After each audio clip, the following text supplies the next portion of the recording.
Ingat anak-anakku semua, tidak akan bahagia, tidak akan bahagia, akan sengsara dan celaka kalau ada seorang anak menjalani hidup dengan durhaka kepada orang tua.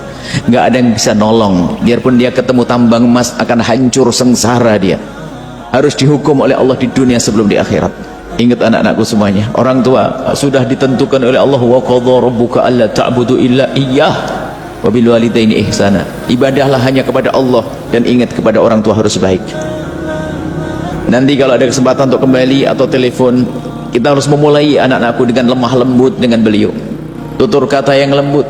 Kalaupun kalian meminta sesuatu jangan pakai bahasa perintah, kalimat yang indah. Umi mohon maaf Umi, kami perlu ini Umi, minta tolong Umi kirimin uang begini, Umi minta tolong maafin. Jangan mengancam orang tua. Ada juga Umi kalau nggak mau kuliah, ini bahasa kasar dengan orang, sengsara dia.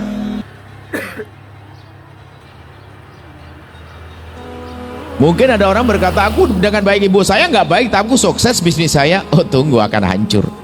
Nggak hancur-hancur, tenang aja akan dikirim istri yang kurang ajar. Enggak, istriku baik kok. Oh tenang aja akan dikirim anak yang orang ajar. Oh enggak, anakku baik-baik. Tenang aja, tunggu akan ada teman yang khianat akan menyakitkanmu kan. Pokoknya yang pernah durhaka kepada orang itu akan dihukum di dunia sebelum di akhirat. Hati-hati. Maka koreksi dirimu. Sehingga para ulama kalau ada orang punya permasalahan angka ekonomi segala macam, rumah tangga berantakan, kemudian datang kepada seorang ulama, biasanya pertama kali yang ditanyakan, bagaimana urusanmu dengan orang tuamu hai hamba Allah? Karena biarpun kita memberi 1000 nasihat, kalau dia tidak baik pada bapak ibunya tidak akan bisa baik. Bahkan kalau kita bisa memberikan pertolongan kayak apapun, selagi dengan bapak ibunya tidak baik, dia akan tetap sengsara dan dia akan tetap tersiksa. Kesengsaraan macam-macam kesengsaraan di dunia hai hamba Allah. Maka urusan dengan orang tua, kita berdamai dengan orang tua saja, satu demi satu. Harus damai dengan orang tua kita, serius hari ini. Begitu sebaliknya, kalau ada orang itu baik dengan bapak ibunya, biarpun itu orang kafir, dengar nih, biarpun orang kafir tidak beriman, tapi kalau dia baik dengan bapak ibunya, Allah akan beri kebaikan. Cuma bedanya, kalau orang kafir hanya diberi kebaikan di dunia, tidak mendapatkan kebaikan di akhirat. Sehingga suatu ketika dikisahkan ada seorang perempuan, dia tangannya tidak berfungsi, bagian pergelangan sampai jemarinya tidak berfungsi, mati. Tapi yang lain hebat, sehat. Setelah ditanya kenapa, ini dulu dipukul sama ibunya sampai sarafnya itu tidak tahu, mukanya mati, sehingga tidak berfungsi. Tangannya kecil, nggak bisa berkembang. Tapi yang lain sehat, ini dorong masih kuat.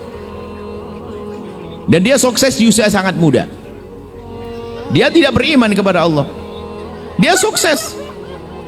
Setelah ditanya, dalam ceritanya adalah, saya disakiti oleh ibu saya mulai dari kecil, tapi saya tidak pernah marah dengan ibu saya.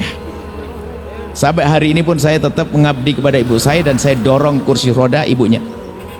Padahal tidak beriman. Biarpun tidak beriman, ternyata Allah akan balas. Cuma orang tidak beriman balasannya hanya di dunia, tidak ada surga baginya. Artinya orang yang baik sama bapak ibunya ini akan diberi kebaikan di dunia sebelum di akhirat.